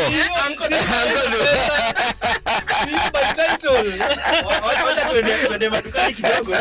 Tusikize reggae kiasi. When we come back, we go to your journey as a chief executive officer. Bwana CEO. Hey. Hey, DJ Hitch, thank you very much. Nakwambia. Reggae ni tamu. Hey, lakini mimi unajua na noma moja tu. Noma gani? Hakuna reggae ya Kiluya. Kuna dance la Kiluya. Gani hiyo? Ai. Nitakuonyesha video. Hiyo lazima tuicheze hapa hiyo video ya Kiluya ya dance hall. Hitch anayongova request time lazima nicheze hiyo muziki. Habart, yes. Unapenda reggae? Kabisa. About dedication moja tu. Dedication moja. Tutakuchezea hapa. Ya ngoma. Ngoma ya reggae. Culture. Ndio hiyo sasa. Culture. Hitch. Tupigie ngoma moja. Culture. Twende sasa mzee. Culture. Josephine. Kuisha. Go ni gwiji. Safi. Welcome back, ladies and gentlemen. Thank you very much, manze. Tuna enjoy show mbaya. Sijui kama nyinyi ma viewers mna enjoy show, ma listeners. I don't know if you're enjoying this show bana. Tuko na wa icon of the day na hapa nakwambia conversation imenoa nanga. Conversation sasa tunaingia kwa the last part of this conversation. Our icon of the day. Mmesikia jani yake kutoka his vile alianzia football, his playing career, transition yake from playing career to integrating back to the society, akaingia to the management of football, where this is where many footballers, hata si footballers peke yake, very many sportsmen kuna kwanga na shida kubwa sana transitioning from playing career integrating back to the society. Kweli Uncle James? Kweli kabisa, imekuwa ni noma kwa sababu vile tulisema before, wachezaji wengi wanatokaga high school ama hata wakiwa high school wanaanza kucheza Premier League. Wanaacha chuo. Alafu career unajua ni fupi, miaka 10 ikienda sana. So ukirudi hakuna hiyo kitu ya fall back to. Na hapa kuna kitu moja interesting sana bwana Uncle James. Hapa ametuambia yani akibado akicheza alikuwa ashaanza kujuggle education. So he had talent yake alikuwa na juggle pamoja na education. Hiyo ni kitu moja very many sportsmen are supposed to follow up. Kweli kabisa. Si ati umeanza kupata pesa uache chuo. Education is very important. Ukipata hii pesa lazima uko unajua kumanage. Ndio hiyo sasa. Ama uko na team imekuzunguka, team inajua nini inafanya. Yes, very true. So Herbert, our icon of the day. Tunakupenda. Asante Mutiso. Tunataka ndio hiyo. Tunataka utuanze kuambia sasa hiyo time yako ukiwa CEO. Yes. Hizo obstacles zote. Uncle James, I think ulikuwa na maswali za kumuuliza. Mimi nilikuwa nataka kujua sana. Yes. Umepiga career yako, umepata hizo frustrations, luckily ulikuwa uko na kitu ya fall back to. Uko na talent nyingine pande ya hesabu, pande ya management. Sasa hizi umetoka under 20. Under 20 unasema mliperform fiti sana kama manage team. Team iliperform poa kabisa kwa tournament. So wenye club wadosi wakaona hii talent yako ipandishe juu sasa. Kabisa. Yes. Ukakuja ukakuwa saa kiti gani? Nikapewa first head of logistics. Now overseeing how the club logistics were being run. So there's a guy who used to be called Kenyash. So Kenyash also decided to resign. And I took over. So Kenyash title yake ilikuwa gani pale kwenye ofisi? Kenyash didn't have title per se, but he used to be the vice chairman, like now the CEO. The CEO of the club. Under Jabuya. Okay. Yes, he was the point man. So everything, the back really stopped with Kenyash. Yes, so now that's how I was actually nominated. The boss himself called me, Jabuya himself called me, Peter Jabuya called me and told me, Herbert, now you forget about playing, you now come, we do this job together. Hapo sasa ndio ukakuja ukakuwa CEO, bwana CEO. Chief officer. Ulipiga simu. Title bila pesa. Ulipiga simu village.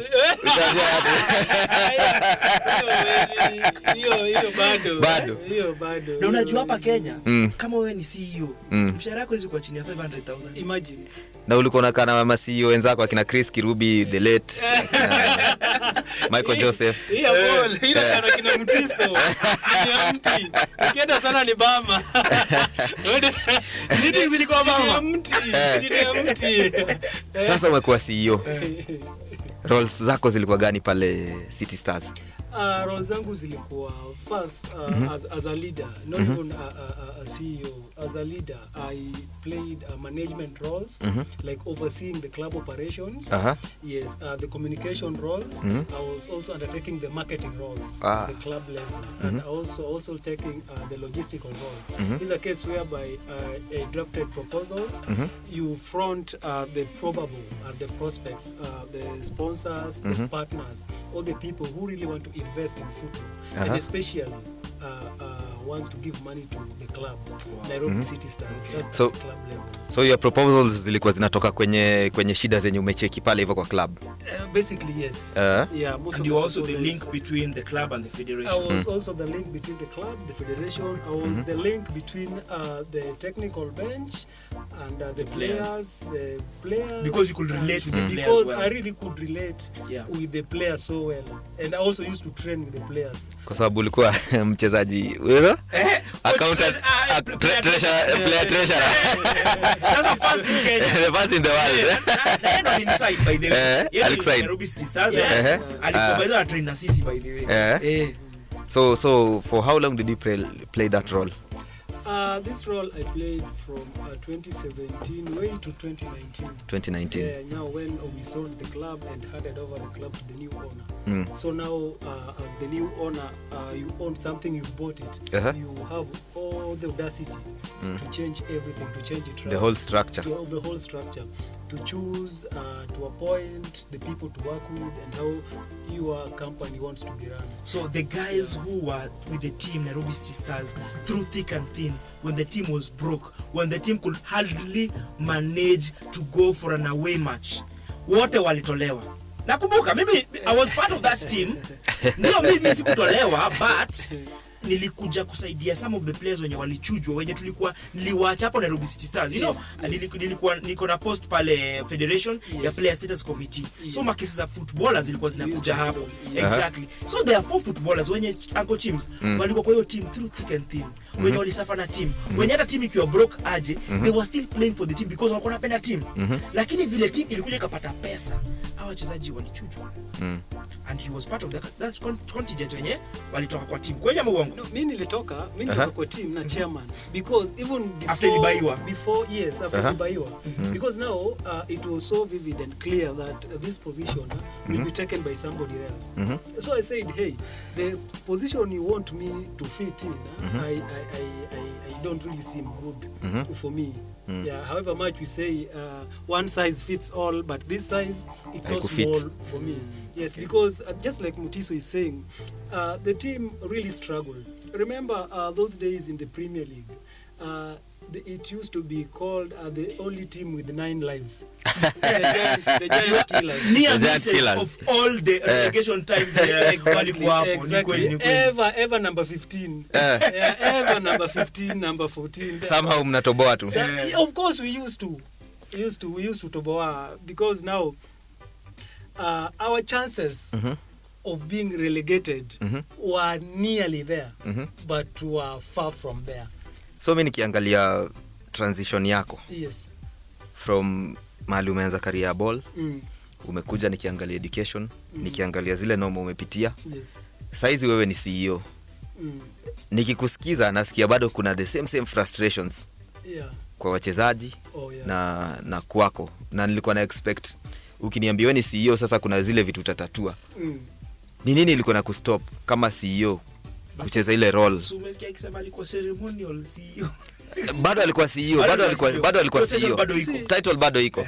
The title was there. And the club didn't have a structure. The club was not structurally made. A secretariat. Yes. So the club, City Stars, Nairobi City Stars, if you want to talk about the City Stars itself, we really need to talk about Peter Jabuya. Because it's the guy who's gone through all thick and thin, all the hurdles. Kutengeneza team ikwe mahali iko saizi. To ensure that this team is where it is to date. So the guy just appointed me. Yeah, Herbert helped me look for money. Herbert, do this, do that, do this, do that. Come to my office, sign this, sign that. Yeah, because I remember at some point I used to be retained in an hotel. We've gone for away match. We don't have money, but the players needs to travel back. The bus that brought us, we can't really keep it again for one more night. Okay. So one person has to remain Pesa as a ikutafutwe. surety that the bill will be paid. So those are some of the situations. Exactly, you're the security. Yes, so you stay here until you clear the bill. Okay. Yes, and then follow the team. And then again, probably that's on a Saturday. And on Wednesday again, there's another match. Preparation for the match. So Garanta. And again, here, especially in my case, I used to have problem with the stadium. We used to have no money at all. Yes, stadium, you pay stadium at times, you'll be locked out. Yes. But you had your own stadium. Pale Hope Center. No, that's not City Star Stadium. No. That stadium belongs to Vapor. So it's a different entity with Nairobi City Stars. Ni home ground tu hiyo. Yes, that we used to as a home ground. And even if we were training there, we used to pay. Na mulikuwa na fans. Team ilikuwa na fans. We used to have fans. We used to have fans, but now that one is back while we were in the KPL. Not this this NSL league. Yes. So tukicheki hapa vile mimi nakuelewa. Ulikuwa na good intentions. True. But finances ndio zilikuwa zinaku stop kufanya play role yako effectively. At times, finance plays a very major role in running any organization, even running your own family. Bila pesa, you really cannot move. So with finance and Uncle Chris, if I may tell you, Uncle Chims, sorry, football is very costly. Running a football. Football club, requires somebody who has mega investment, such that has he knows, contacts. Yes, such that he knows that this is part of my expenditure. Yes, because even before you sell a player from Kenya, how long will it take? Where will you sell him? So with football is Nikutoa. Because you can imagine, let me give you for a very good example. From the math that I do have. Daily, one day training cost you, if at all you have 33 players plus the technical bench, you give them 200 shillings. Each per day. That's 6,600. For training allowance. You pay stadium 5,000. Yes, that's around 11,000. Gone. Per day. Not yet. You have water. You buy for them water. Around 1,000 bob. Gone. Here you buy medical supplements. Another 2,000. That's Gone. per day. Per Gone. day. 14,000. Gone. That's per day. And there are players here who will come to you and tells you, my house is low. Kumefungwa, kuna ako nyumbani. Yes, so this one also, you really need also to source some funds, like around another 15k to sort mambo so you need around 30,000 daily. Around 30,000 or more a day to manage and to run a football club professionally. Wewe pia wewe ni mwanaume. Kwa sababu nikiangalia hii story, yes. Si mwanaume, yani icon. Wewe ni icon. Knowing history yote, bado ulitake up hiyo challenge kwa sababu tayari inaweza, nikikusikiza naona hii challenge inaweza kuchomea picha sana. Juu watu wanaweza assume jamaa anakula pesa yetu na ni pesa haiko. You see, Chims, great things are done by a series of small things brought together. So these are a series of just small things that now brought great things. And that's why cities is where it is. If at all we would have given up. Si ndio nasema? So many teams have just gone like that. Yes. But cities as we stood by it to the point where by now we got the JJ. He bought the club. Like Sony Sugar silikufa tu hivi. Most teams have gone like that. Most teams and remember those who are companies under parastatals, and True. this was a community club. A community club. Very true. Registered as a private limited company. Yeah, so we managed. Those small things managed. Yes, we were so very determined that one day, because according to my chairman, he told me that, Herbert, I've spent a lot, I've invested in this team. One day, this thing will pay, and I'm not giving up. So before we saw the club, the guy just gave up, and he told me, Bwana, you manage that club. Me, I'm tired, I don't have money. Just take the club. So I'll give up dakika ya mwisho. Yes, I'm one person who don't live with my family. Used not to know where my house is. Because the house was so occupied by footballers. My house host. occupied by football exactly. Hawana mahali ya kulala, hawajui wataenda wapi. Wamefungiwa mlango, they are there in my house. Yeah, in my 2-bedroom house. Mimi hata sina place pa kulala. Lakini wachezaji wako wako comfortable. Exactly. Because now I had that heart. I'm not like some of these other club officials who never call this place their house. Myself, I used to tell them, you have place. Me, I have my small house. You come, take that space, take that space, take that space. So, alafu kitu inanishangaza ni moja. Hii conversation yote vile nasikia ulikuwa na roho ya kusukuma team. Sasa ile ilifika mahali team inauzwa, management mpya inakuja. After hizo sacrifice zote nyinyi ndio mlikuwa kwanza kuwa kicked out. Not per se. Yes, guys were kicked out. But I remember even in the subsequent meetings we had with this sponsor. Yes, because the sponsor mostly we used to meet at night. The new guy who bought the club, Jonathan Jackson. Yes, it's called Jonathan Jackson. Yeah. So the guy had a very good will and very good intention for everyone in the club. But myself, I had already said that I'll go on with my businesses. Yes, football has really strained me a lot. So I'd hinted to the guys we were with, the likes of Amboko, the likes of Tilen was there. I brought the Tilen. Amboko was the current assistant coach. Yes, Akina Zachary, goalkeeper trainer. So I told these guys, I'd prepared them that you guys, I don't see myself being here because I also have my business that I'm running. So I'll really concentrate on my business other than staying here at the club. Yeah, so I stayed there, I did the transition, and then the club, at some point we were called that there's a new CEO, so I said, okay, let's meet him, and the CEO wants the club history, and blah, blah, blah, and asked, is the CEO Kenyan? If he's a Kenyan, then he must be knowing the club history. Yeah, true, and apparently true. The CEO is a seasoned journalist. So I wondered, why don't you know the club history, the Nairobi City style?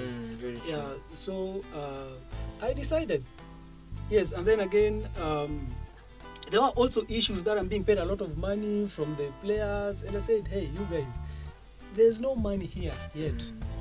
Yes, until this guy established this structure the way he wants. Yes. Herbert, do you have any regrets your time? The sacrifices, what you did for the club. Regrets never ends if you want to have regrets. Regrets never ends. Yes. Zile vitu ungefanya better, zile vitu na feel zilienda vibaya. The only regret I do have is time. Yes, it took a lot of my time. It took a lot of my sacrifice. It drained me. Yes, in fact, at some point I couldn't finish my college. I couldn't finish my assignments, business assignments, because you have a meeting here and the team is playing in Kakamega. You need to be there. So the client tells you, we need you on the ground. Some of these jobs I do them by myself, or I need to supervise my people.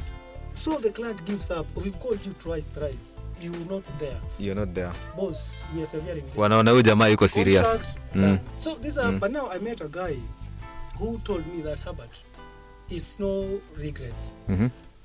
There's a learning point you learned there. That's why you are strong. Kuna lessons ziko hapo. Exactly. So saizi kama icon wetu Herbert ako wapi? In under 5 minutes. We need to know Herbert ako wapi? Unafanya nini? What are you doing with yourself right now? What things are you doing for football in Kenya? Kwa sababu bado tumeona kuna passion ya football in Kenya. True. Kabisa. The conversation that we had outside the radio station. You still have a lot of passion for football in Kenya. So tell us, under 5 minutes, what are you doing right now? I have a company that's called Real D Events. Real D Events. Yes. Real D Events, it's marketing. It's kind of marketing agency. I do experiential marketing, the below the line marketing. That's traditionally the traditional marketing to most of the companies. I do branding, yes, to the players. I do management consultancy to some of the organization. And I also help some organizations to undertake their CSR programs. Nice. Yeah, no, those are things that at least I'm working on for myself. James, former footballer mwenye akona hizi accolades zote anafanya mwenyewe. Hey, Icon of the day. Icon of the day. Hey. Chenye mimi nimecheki kwa hii story yenye natoka nayo hapa. Yeah. Ni kama bado uko na unfinished business kwa football. I do. Maana ulikuwa kwa politics last season. I was the FKF. I was there. Mutiso. What was your role there? Tulikutana na wewe huko. You know the dynamic duo? I was my chief campaigner. I was chief campaigner. But you know you guys were the projects. We don't know what you're talking about. Lakini ni sawa. Avoidance of doubt. Yes. Me and Boniface Osano, we were not projects. Boniface Osano had a vision for football, and when he looked for me, he knew my potential, my journey from football career, mpaka nikaingia KEFWA, chairman, the Union for Footballers, yes, and what I wanted to do for football in Kenya in the future. Yes. And even after resigning, he still knew that I wanted to do something for football in Kenya. That's why alinichukua akaniambia. So kama alikuwa na biashara zingine huko, I don't know about it. But mimi niko na football, bado niko pia mimi niko na unfinished football business.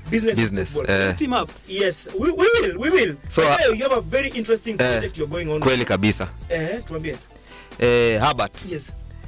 Tukimalizia sasa hiyo tuko kwa part yako na Mutiso mko na unfinished business kwa football. Exactly. Mimi kama fan wenyu number 1, kama Uncle Chims. Karibu sana. From the Luya Council of Elders. Of course, definitely. Herbert. Yes. Wewe ndio icon wetu leo. Kabisa. Ni nini una feel? Bado role gani unaweza play kwa football in Kenya ku improve standards za football na through your experiences? Through my experiences, football doesn't need titles. Football haitaki title. Football requires action. Football requires action-oriented leader. Somebody who says and performs. Football requires somebody who understands the whole concept of the game. Football is not just the football stadium, unaenda stadium. Game 90 minutes. Ofisi, There's an in-depth. Football requires a lot. Football entails a lot. That's the reason why the European, the developed countries and the developed club like you see Barcelona, Real Madrid, they have close to 1,000 staff. Backroom personnel. Yes, who only work. Football, you must have a physiotherapist. Na hapa Kenya ni watu wawili peke yake wako na club mzima. Yeah, you must you really must have these officials together and put them together and tell them to work together as a unit, as a team. Together each achieves more. As a unit, you make sure that you do your part, I do your part. Football does not require micromanagement. Yes. Remember, as a leader, you unite people. We are only united for a purpose. And that's what football does. That's what football does. Brings people football together. Brings so many people together.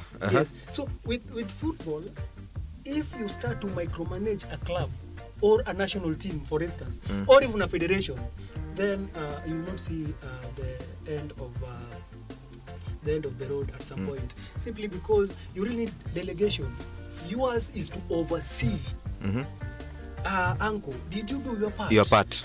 Mutiso, did you do your part? Herbert, did you do your part? Okay, let's have a debriefs. Let's have meetings. Let's have a caucus. Let's have a brainstorm. What should we do?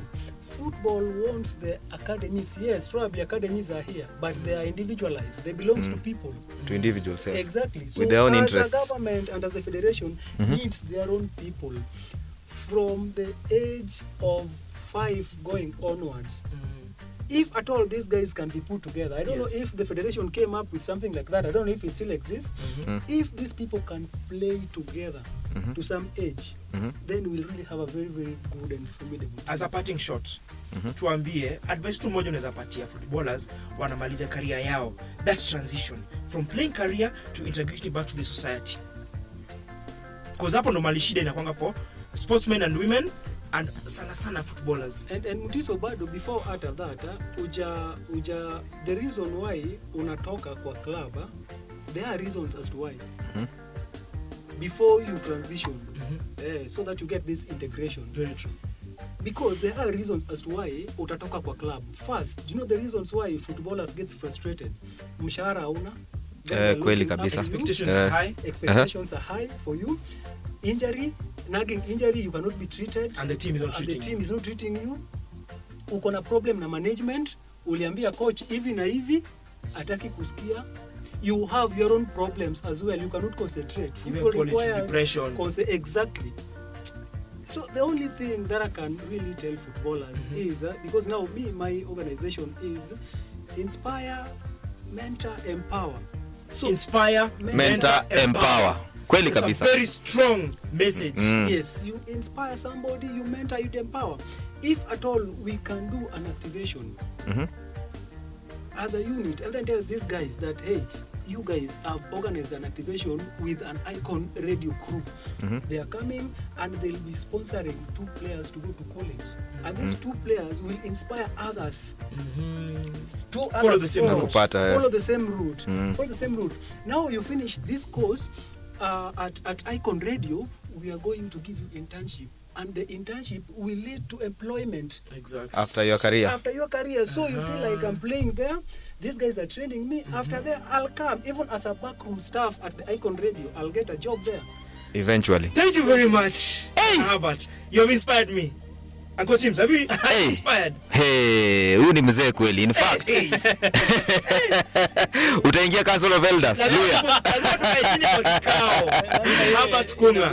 Bwana CEO. Bwana CEO. By the way, naturally we ni CEO vile unabonga. Na visions zenye uko nazo, plans zenye uko nazo. Hii conversation haiwezi isha. Haiwezi isha manzi Chimano. Hapa tunaweza ongea siku mzima. Tunaweza ongea the whole day, but Bwana Herbert, I am inspired by your story. Continue doing what you're doing. Create more employment. And I hope our viewers out there have listened to Herbert Kunga, his transition from footballing career to integrating back to the society. What he is doing right now, he needs sponsors. So umesema unahitaji ma sponsors kwa kampani yako. Unahitaji watu waingie kwa hiyo kampani yako, mfanye partners, mfanye kazi pamoja. And then Mutiso again, right now I'm working on a proposal where because now clubs does things in not a very good way. Okay. Especially integrating a player to a team manager. First, ensure you've prepared this guy for the leadership role. Peleke chuo hata course ya 3 months. Peleke, yes. Ya management. Peleke course ya management hata for 3 months. Yeah. From there, he'll understand the leadership aspects of how to control human being. Yeah, very. Pale nilikuwa na wewe as a player. Now I'm your leader. I'm your boss. Exactly. So atakuwa tuna relate the same way. When you are players. So now at here we are working on that, and if at all I'll get partners, we'll really make sure that this cause is achieved. Herbert, Icon of the day. Wow. Kwa mara ya mwisho unapatikana wapi kwa mitandao ya kijamii tukifunga show? Mwisho watu wetu. Tukifunga wa second half. Tukifunga second half. Extra time. Tutengeneze watu pesa. Tupatie sasa mahali unapatikana mafano wale wamekusikiza wajue ni aje. Kupatikana kwangu kama ni IG utanipata na Herbert Kunga. Utaona hapo jersey number 12 imeandikwa Ununga. Used to be my jersey and kwa Facebook utanipata Herbert Kunga. Kwa LinkedIn utanipata Herbert Kunga. Kwa Twitter utanipata Hitch Kunga. Kwa Google utanipata na Hitch Kunga. Kwa Google. Jamaica kidogo tu. Jamaica. Tukirudi. When we come back. This is where money matters. Hey. We want to make money for our listeners and our viewers. Tunataka kutengeneza pesa. Taslim. Guys, stay tuned for extra time where we make you money and more money. Icon Radio. Welcome everyone to the extra time of this show. Remember, it's Sports and Reggae show. It's Icon Radio. I'm telling you. Tumekuwa na roundup. Leo imekuwa moto. My friend, we had a sports roundup. Unajua mimi kitu imenishangaza. Hii ndio ile sauli sema ya tunataka kutengenezea watu pesa. Sijaona watu wakujarifa hapa. Kwa hivyo niliwajenga last weekend. Niliwajenga mbaya. We are about to make you more money, viewers and listeners. Nakwambia. Ulisikia our icon of the day? Umsaka kuna story, hata hiyo story hatujamaliza. Hatujamaliza conversation. Haiwezi isha na show moja. Hiyo ni kati tutaita mafani ya stadium wakae tupige story wakisikia tu hapo hivyo. All afternoon. Bwana Mutiso. Na hii nini umeweka mbele ya microphone bana? Microphone siku hizi iko na protection. Ni mask. Nini nashikwa na COVID. What is this? Director wetu anasema nini juu hiki kitu? COVID bado iko. Kwa hivyo lazima microphone iwe mask. Iko protected. Iko protected. Hapa tunatengenezea watu pesa. We have 3 feature games. Tuanze na Manchester United versus Man City. Hiyo ni early kick off. Iko mapema ile mechi ya mapema ile. Yes, ile mechi ya mapema. 3:30 Kenyan. Leo saa 8. Nakwambia 3:30 Kenyan time. Manchester United wako na odds za 4.75. Man City wako na odds za 1.70. Man United wako number 5 na Man City wako number 3. Unakumbuka kuna time manze? I hope watu wa Manchester walitake screenshots when Manchester United was number 1. Arsenal ilikuwa number last. Walitake screenshots. Sasa kwa tied on points. Wakasave vitu. Number 5 and 6 respectively. I hope walisave hizo screenshots. Manchester United iko na the last 5 matches. Wamepiga win 2. Wamefungwa mara 2. Na wako na draw moja. The current one ilikuwa hii game ya midweek against Atalanta kwa away yenye tuliona Manchester walipigwa red card lakini bado walicome from down twice wakadraw hiyo game. So unajua hii Champions League inakuanga ya Cristiano Ronaldo, the goat himself. Kweli kabisa. The goat himself. The goat. Manchester City wako na 3 wins and 2 losses. The latest one walinyanyuliwa na Brighton. Mi sijui season wamepatiwa nini. Brighton hapana, wewe una enjoy wa Kenya. Walifungwa na Brighton 2-0. Crystal Palace. Walifungwa na Crystal Palace 2-0. Unafanya paka naanza kukushuku. Ngoja. Walicheza pia na Brighton. Wakadraw. By the way ile mechi nyingine walicheza na Brighton wakapiga draw. Brighton sijui wapatwa nini hii season. Wamejichocha. But legend wa Arsenal himself. Former captain. Vieira. Patrick. Nakwambia. Alienda huko Etihad akawacha ile kitu kubwa. Free kick. Akawapigia kwao nakwambia. Ayubu. Kwa hivyo unaonaje game? Hii game ni game ngumu sana. Kwa sababu ukiangalia kila coach ako na a lot at stake. Very true. Lakini naona bado Pep atakula hii game. Kwa 1.70. Manchester bado wanayumba. Ukiangalia games zenye zimepita wanabahatisha sana. Top City kind of season. But walianza vizuri sana. Siwezi sema walianza vizuri. Kuna walikuwa number 1. Inaitwa beginner's luck. Beginner's luck alafu pia walipata game. Unajua Manchester ni timu ya ofisi. Mbona unasema walikuwa na beginner's luck? Si ndio hiyo. Hizo ndio baadhi ya beginner's luck. Alafu pia walipata mechi zile za tunaweza sema mechi hazikuwa ngumu sana. Okay. Zikawa enjoy wako fiti. But vile season na progress ma teams zinakuwa fit, watu wanaingia kwa magame. Wameanza kuexposiwa. Na pia coach tactically ameanza kuexposiwa. Niliona mali kwa mtandao walikuwa nasema Manchester United is just a team of individuals. True. Ukiangalia kama hiyo game ya midweek, Cristiano aliwasaidia. Alitoa Ole Gunnar Solskjaer. Alimtoa kwa noma. Huyo ndio ule PE chama. Ole on the wheel. Safi kabisa mzee. Man City wanakuleo mechi. Kwa hivyo Man City kichwa. Kichwa. Mimi kwangu hii game nitawaekea goal and over 2.5. I think that's the safest bet because mimi kitu moja najua about Manchester United. Saa zile their backs are against the wall. Sasa ndo unastukianga juu performance nyingine hapo out of this world.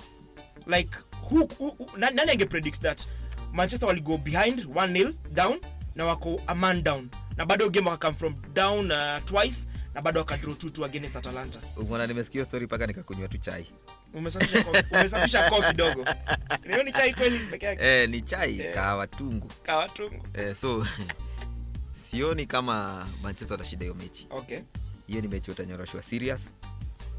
Kwa hivyo hii weekend Arsenal after kufunga Watford tunavuka mbele ya Manchester. Tunaingia top 4. Mimi unajua atuangalie kando tunaangalia Manchester so watanyoroshwa. West Ham versus Liverpool. West Ham wako na odd ya 4.75 wako nyumbani. Liverpool iko na odd ya 1.70. West Ham wako number 4. Liverpool wako number 2 nyuma ya Chelsea. West Ham wako na 5 wins. Hiyo ndio form yao. The last 5 matches kutoka season ianze. The last 5 matches wako na 5 wins. Liverpool wako na 4 wins and 1 draw. Hiyo draw moja ni against ile team tunataka kuiongelelea, Brighton. Ni draw 2-2 at Anfield. So tupatie prediction yako hii game. Hii mechi tukiangalia head to head, Liverpool wameshinda game zote, wamecheza the last 3 matches, wamechapa West Ham. Na Liverpool wako on form, West Ham wako on form. Basi West Ham wako na David Moyes. Si ndio nasema? Both teams ziko on form. Okay. Na pale London Stadium kufunga West Ham imeprove kuwa difficult. Ni noma. So mimi nikiangalia game naona either itakuwa draw ama West Ham watashinda mechi. Na huyu jamaa David Moyes alikuwa na such an anticlimax pale Manchester United. What happened? Impatience na emotions. Unajua decisions zingine hufai kubeki ukiwa na emotions mingi. Ama pale Man U kuna pressure kubwa sana ya coach kuperform. Pale West Ham alipatiwa time na watu kwa patience. Si hata pressure. Watu wa Man U wako emotional sana. Wana make decisions na emotions. Hawako realistic. Okay. Mafano wakileta noma mna make decisions hiyo immediately. Na kwa management kwa club kubwa ka ile haifai kuwa hivyo. Na he's proving his mettle, huyu coach manze. Kabisa, kila mahali ameenda ako fiti. Ako number 4 sahi. Pia pale Europa League anapiga mawin after win. Abahatishi kabisa. Kwa hivyo umesema hapo draw ama West Ham? 1-X. Miguel Mideka goal. And over 2.5 because I see goals in this match. The last 5 matches za Liverpool zote zimeenda over 2.5. Kumekuwa na mabao mingi sana. We move on to our third feature match. AC Milan versus Inter Milan. AC Milan wako number 2. Inter Milan wako number 3. Odds AC Milan ni 3.00. Inter Milan ni 2.25. AC Milan form book yao the last 5 matches 3 wins, 1 draw, 1 loss. Inter Milan 4 wins, 1 draw. Boss, hiyo mechi ni rahisi sana. What do you mean? AC Milan kichwa. AC Milan odds 3. AC Milan wamekuwa wanastata sana Europe. Na ni kama vile hawajakuwa Europe for muda mrefu. Lakini ukiangalia domestically hakuna kitu inawashtua. Hao ndo number 2. Hakuna kitu inawashtua domestically. Wameshikania points na Napoli. Na vile Napoli pia wa confirm. So kitu mimi naweza sema hiyo game ni rahisi kwa AC. Ingawaje ni derby. Kuna Zlatan Ibrahimovic. To score anytime. Giroud. To score anytime Zlatan. Anytime, but AC wanakula hiyo game kichwa. Kwa hivyo kichwa AC and Zlatan Ibrahimovic anytime goal scorer. Anytime. Again, hii game very tricky. Mimi nitaekewa goal and over 2.5. AC Milan kichwa. Sawa, we move on to our sure bet. Uncle Chim's sure bet and Mutiso wiping wiper aka sure bet. Vile mu waambia daily na waambia daily tunaenda Christmas. Na kama mnavyojua ni birthday yangu. So I expect gifts. So Christmas ilimendemia after. Of course ndio inaitwa Christmas. Na as usual mu nimedelegate hiyo birthday, mnaweza celebrate kwenyu, nimedevolve. Si lazima mkuje kwangu. Lakini M-Pesa lines are open na ndio tunawatengezea pesa hapa. Ndio washow appreciation. Watumeka kitu na tukae pole. Yo sasa. So vile nimewa promise kama anko. Na anko ni mtu serious. Nimewatengenezea pesa hizi wiki zimepita. Sasa nafikiri mnachanga weka rent nini. Alafu ingawaje amnitumii kitu. I appreciate bana. Ni sawa tu, Mungu anawaona. Makosa. Mungu anawaona vile mnanifanyia kama anko yenu. But hii wiki nataka kuwajenga tena. Tupatie sure bet zako 3. Real Madrid wako na game na Rayo Vallecano. Rayo Vallecano ilifunga Barcelona juzi, kafanya mpaka coach Ronald Koeman akafukuzwa kazi. Iliwapiga 1-0. So hiyo ni mambo ya Barcelona. Mimi ndawaambia weke Real Madrid kichwa. Na wakae pole. Wangoje message. Wa sit back, wangoje ujumbe. Congratulations. Just kwa sababu tukiangalia majamaa bila pressure mingi. Rayo Vallecano head to head kila mtu amekuwa anashinda home. Ile timu bado ya huko Madrid. Yes, ndio nasema kila mtu amekuwa anashinda home. Madrid wanashinda kwao, Rayo wanashinda kwao. So sasa hivi le Madrid wako home. Yes. watashinda kwao. Okay. Ya pili? Mechi ya pili yangu ni mechi interesting sana. Mechi ya Crystal Palace na Wolves. Iko na watu kubwa hiyo game. Iko na watu kubwa hiyo game. Unajua mimi upenda watu wajijenge. Crystal Palace got their first win. Away Man City. Etihad Stadium. Patrick Vieira, former Arsenal legend. Timu kubwa, timu ya baba. Hii mechi pia ni kama hiyo tumeongelea, ukiangalia head to head kila mtu ushinda kwao. So hakuna kutofautisha kubwa sana. Yes. So chenye mimi naambia watu wangu, Palace wanashinda hii game home. Kichwa. Put your trust on Patrick Vieira, former Arsenal captain and legend. What do you mean? Put your trust on Uncle Chims. So we are sorry, boss. We are sorry. Mechi yangu ya tatu ni Juventus Fiorentina. Juventus kichwa. Ni noma vile italete watu pesa. Juventus kichwa. So msisahau Juve, Real Madrid, Palace. Juventus wako poa home form. Yaani form yao ya liga iko fiti sahi. Walifungwa na Sassuolo juzi tu. Ni bet zako ama ni zangu? I am sorry, boss. Naomba msamaha Uncle Chims. Tafadhali do not put a curse on me. I cannot curse you. You will just say sorry na nyama kilo 2. Tupe bet zako tuone sasa tukizishikanisha na kuaje. Maliza sasa zote tatu zako tatu. Zangu tatu nimeambia watu Juventus kichwa. Real Madrid kichwa. Crystal Palace kichwa. I hope mmesikiza. Weka rent. Uncle Chims amewaambia. Weka pesa yako hapo.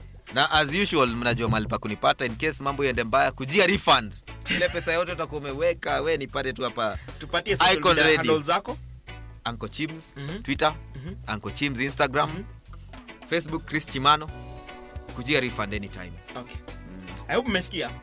Sasa zangu, sure bet zangu. 5.8 odds. Ukiweka 1500 hapo kuna pesa mzuri sana ya going to this weekend, being the first weekend of November. Yani kuile kuambia October kwa heri and all the gifts that you gave us. Kukaribisha. Leipzig versus Dortmund. Hii game iko na odds kubwa sana. Leipzig iko na 2 odds, Dortmund iko na 3.5 odds. Dortmund sasa wako fiti. Baka game yao ya midweek versus Ajax, manze Ajax will come from down 1-0 and wamekuwa baka imekuwa ni defense yao imekuwa make up defense because most of their players wako injured and hiyo game walifungwa jana Ajax. Na hii Ajax imejaa teenagers manze. So hii game nimewekea Leipzig kichwa and over 1.5. Those are 2.27 odds. Game ya pili Arsenal versus Watford. Unajua sasa Arsenal yuko on the ascendancy, 9 matches unbeaten. Watford pia wako poa lakini sasa hii Arsenal iko fiti. Of course. 1 and over 1.5 odds. Safi kabisa. Odds ziko 1.58. Pesa mzuri sana hiyo. Villarreal versus Getafe. Unajua vizuri sana coach wa Villarreal ni former Arsenal coach Unai Emery. Good evening. And recently wamekuwa linked na Newcastle, the new money bags in the EPL, but ali issue statement during the week. Akakataa akasema hiyo story. Napendanga makocha kama hao. Au makocha once ushawapatia kazi na umewatrust, anaajibika, wanakuwa loyal manzi. And that is what he was. Na mimi pale kwanza akiwa Arsenal, they never gave him time because you could see amazing some kind of philosophy. Wacha team ikuwe na possession lakini sisi tuna attack, get these teams on counter. Na baadaye tulikuwa tunafunga mabao mingi sana tukiwa under Unai Emery. Na sasa Villarreal wana enjoy hiyo status yake. And hii game nimewekea Villarreal versus Getafe, nimewekea Villarreal kichwa 1.58 odds. And hizo zote zinakuja 5.8 odds. Ukiwekea 1500 unapata pesa yako polite around 6000. Ni pesa mzuri sana ya kustart the weekend with.